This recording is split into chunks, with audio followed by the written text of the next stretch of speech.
still at it, sir? This layout for Lusaka, it requires a perfect green belt. A true garden city in the making. Just imagine, Miss Mary, a beautiful place in the heart of Africa with parks, gardens and beautiful fences. A paradise. Lusaka, the capital city of Zambia, has been experiencing challenges in dealing with garbage in the city. Streets are riddled with heaps of rotting waste. In order to reverse the situation accordingly, it's simply because it makes so much sense. Rather than just throwing it away, you might as well. It takes a little bit more effort than just throwing it into one bin. But it's a sustainable model, and for the environment, and we all need to take care and take responsibility for what we do.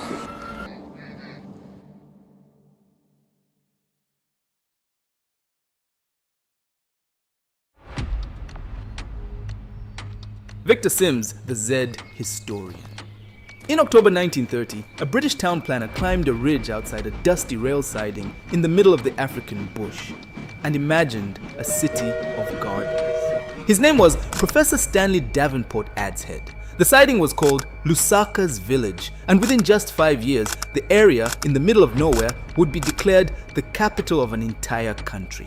However, not more than a century later, in October 2023, that same ground, originally planned to be a garden and reshaped into the capital of an independent Zambia, became the epicenter of one of the deadliest cholera outbreaks in the nation's history. I would suggest that they come and block the drainages. We have got a shortage of water.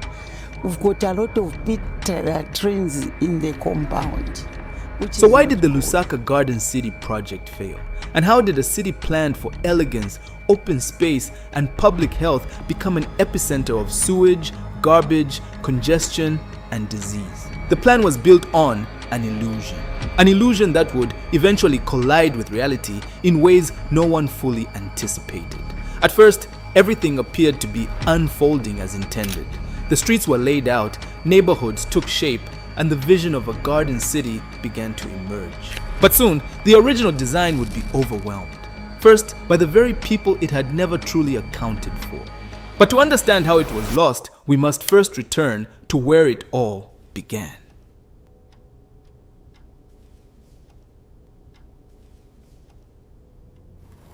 Before it was a capital, Lusaka was an area associated with nothing.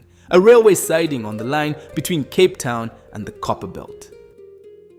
The town was named for a miner Lenje headman named Lusaakas or Mwalusaka, reputedly a skilled elephant hunter who was granted the land by the local Lenje chief. The area sat at the meeting point of three peoples, the Lenje to the north, the Soli to the east, and more distantly, the Sala to the west. Its single asset was the Ingwerera stream, fed by brooklets from what are now the suburbs of Fairview and Rhodes Park. The years 1912 to 1914 brought Lusaka's first taste of a boom. A hotel license granted in July 1912. The building still stands today as the Lusaka Hotel, a sports club formed that September, and formal township status published in the Gazette that July. Then, in August 1914, the First World War began and growth simply stopped.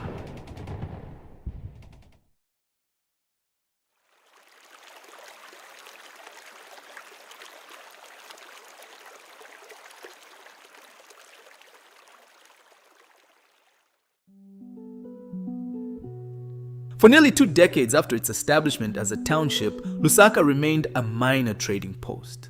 Livingstone, near Victoria Falls, was the colonial capital of northern Rhodesia. However, in 1929, the governor grew convinced that Livingstone was too far from the country's center of gravity. As such, the Legislative Council debated relocating the capital and approved the idea, with only the 2 members representing Livingstone voting against it. In August 1930, London University town planning specialist Professor Adshead was brought in to select the exact site. 3 locations were shortlisted: Chilanga, 10 miles south of Lusaka, a ridge north of the railway station, and a ridge to the southeast. Chilanga was ruled out over an unreliable water supply. The Southeast Ridge won, chiefly because it sat closest to the existing railway. Our road was poor and wandering with many side tracks. We were in the midst of thick bush, ant hills, and queer, dried-up sort of stuff. The plan that emerged followed the international Garden City movement, then fashionable in Britain.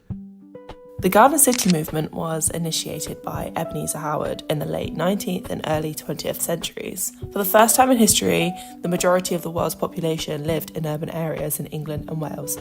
Howard envisioned a utopia, a network of garden cities connected by railways, each designed to house 30,000 people, with the central city serving as a hub. To maintain a human scale and prevent overcrowding, cities were designed with a cap on their population size. Howard suggested a maximum of around 32,000 residents per garden city. 32,000 residents per garden city. Our tour was now taking us into the Ruangwa Valley.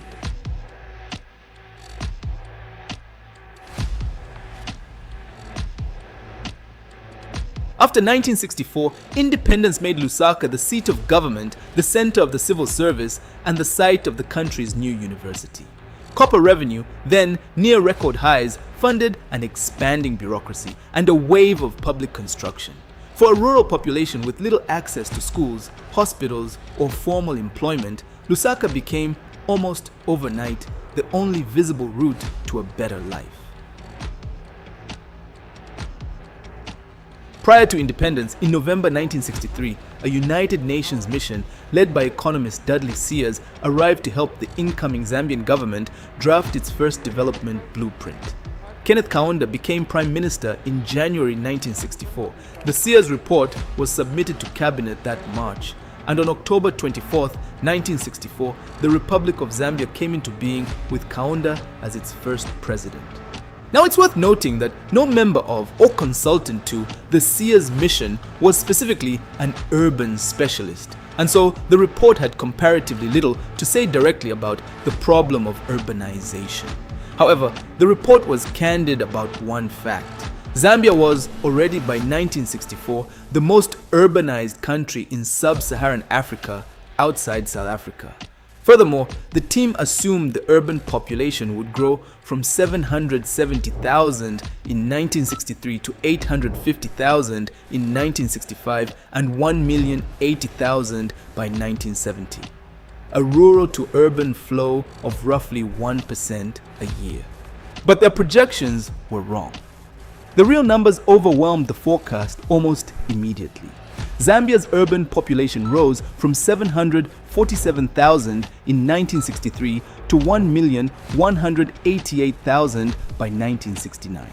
A 60% increase in 6 years, more than 8% a year, against a national population growth rate of only 2.7%. Urban migration ran at nearly 6 times the rate the Sears report had assumed. Moreover, the pattern set in the 1960s never reversed. By the 2022 national census, Lusaka district alone held over 2.2 million people, and Lusaka province, the smallest province in area but now the most populous in the country, held nearly 3.1 million. With the rapid rural-urban migration and exponential increase of the population of Lusaka came the mushrooming of informal settlements. And with that mushrooming came chaos.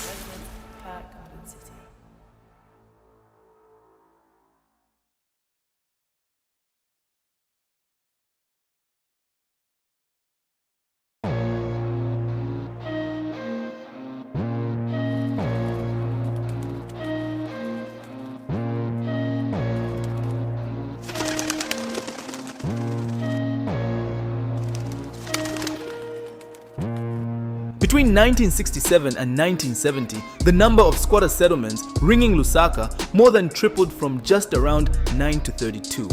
By 1970, these settlements held over 100,000 people, more than a third of the city's total population of roughly 270,000. They had no regulated plot boundaries, no controlled building standards, no piped water, and no sanitation. Officially, they were branded as illegal, but in practice, the law simply looked away.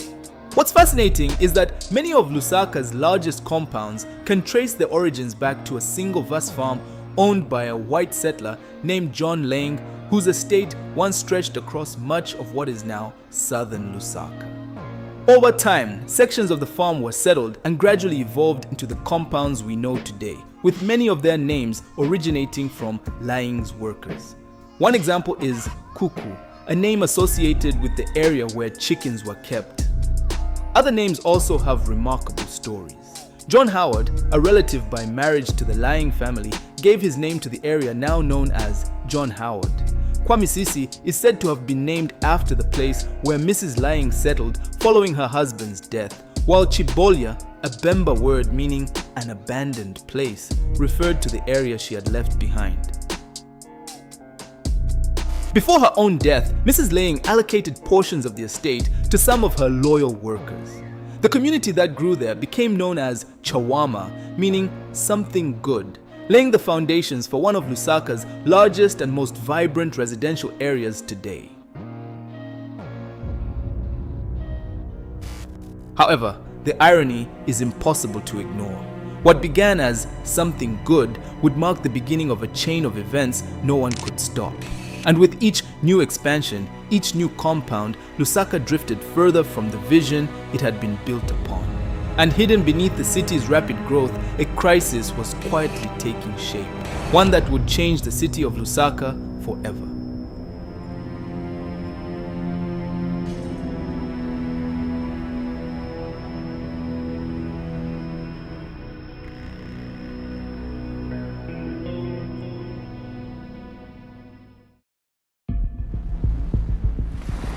At least every 5 minutes, a garbage truck arrives to offload its contents at the already heaped dumping site north of Zambia's capital, Lusaka.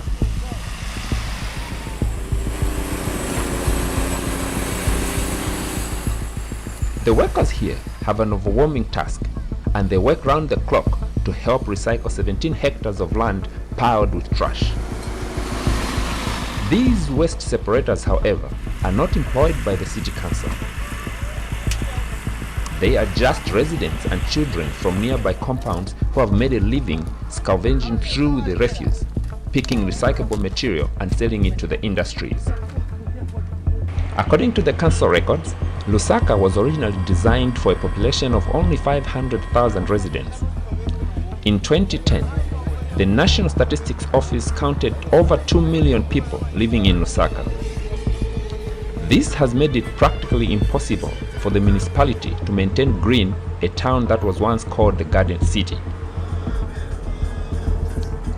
Residents use either their own backyards or any nearby idle ground to dispose their waste because they do not want to pay 50 rebased kwacha or $10 to the waste collection unit. Then ise vana pafupi pabwira mwene kunodoba ero mungaone parabetiri pa place mwanga kuna garden ni pafupi wa business place then vantu vachitangala affected na vintu kuti beneficial vita vinga causing a disease mkomboni. Lusaka's sanitation crisis is not new.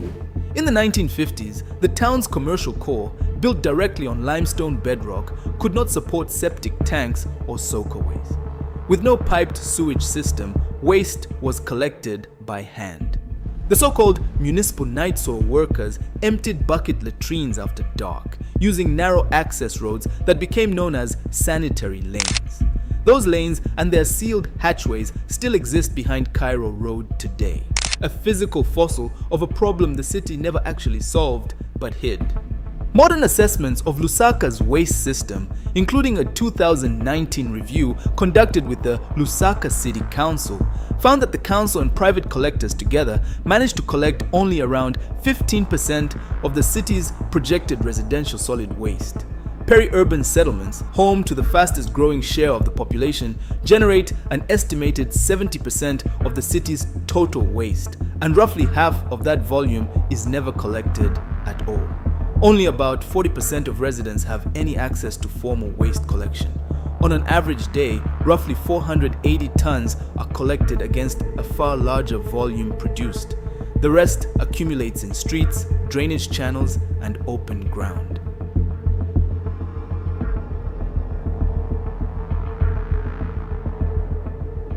that's not all. Compounding limited infrastructure, in most parts of the city, rubbish is casually discarded onto roadsides and streets, with some motorists and passengers throwing bottles, wrappers, and other waste from vehicle windows, even when waste bins or collection points are nearby.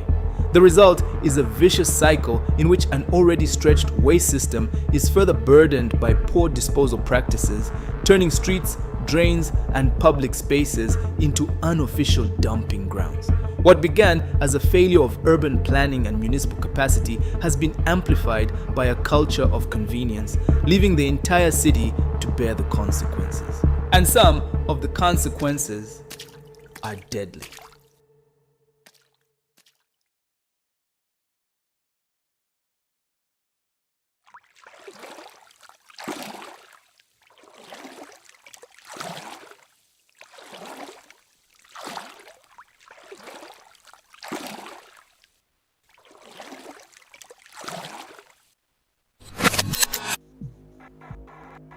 For many residents of Lusaka's compounds, flooding is not a new crisis. It is a problem that has been returning for generations. As early as the 1970s, communities such as Kanyama began experiencing recurring floods during the rainy season.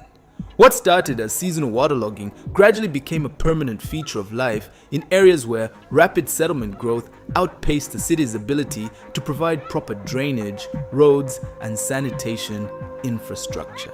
Every year, as the rains arrived, the same pattern repeated. Heavy rainfall overwhelmed shallow drainage channels, low-lying areas filled with stagnant water.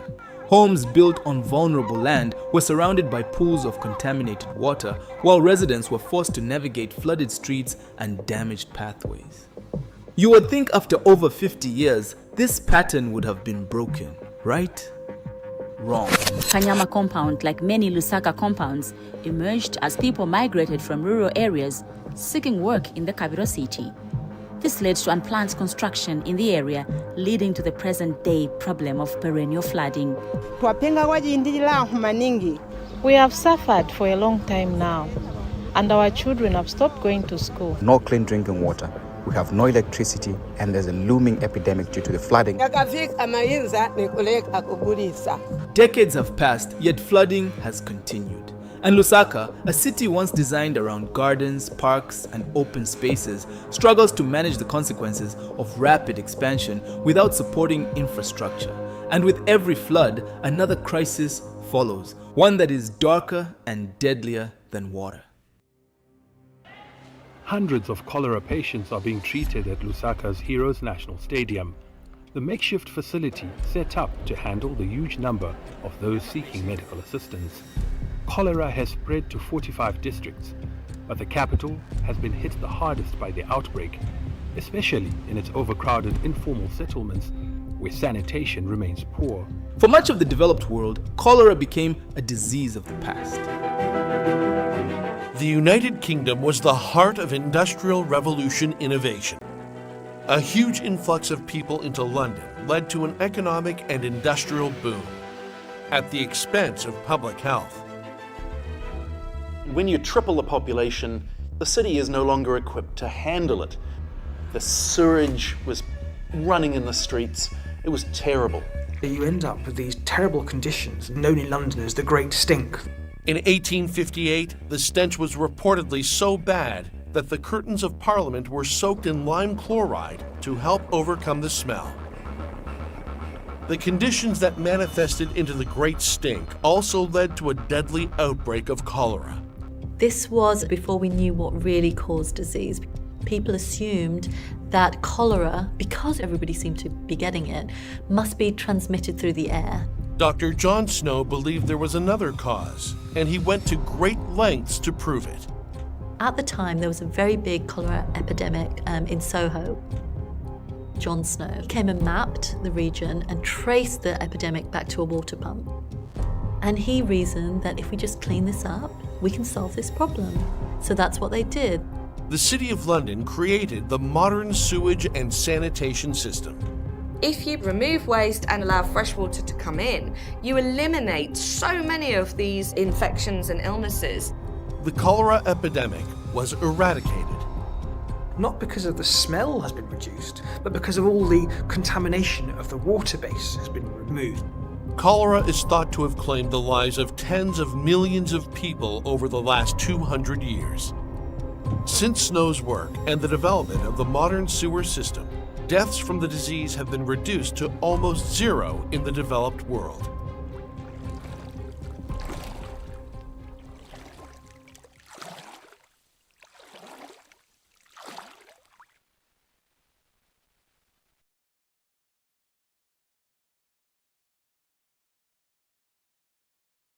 Just imagine, Miss Mary, a beautiful place in the heart of Africa with parks, gardens, and beautiful fences, a paradise.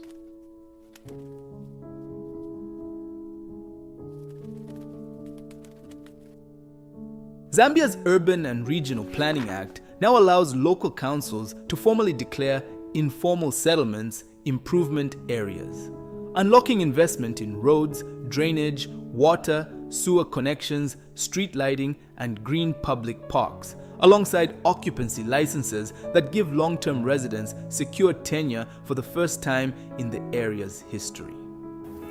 Standing knee-deep inside the newly constructed drainage channels right here in Kanyama, drainage works are being undertaken across the city, from Kanyama right here to Kalundu, Road 55, Kalushawaria, and other flood-prone areas. The objective is to create safe channels for stormwater before it reaches people's homes like this one. So the final question is this: will Lusaka City's future be determined by the mistakes of the past or by the decisions made today? Every drain that is rebuilt, every park that is protected, every settlement that is upgraded, every piece of litter placed in a bin instead of a roadside, and every investment in clean water and sanitation is a step towards reclaiming the garden city that was once imagined.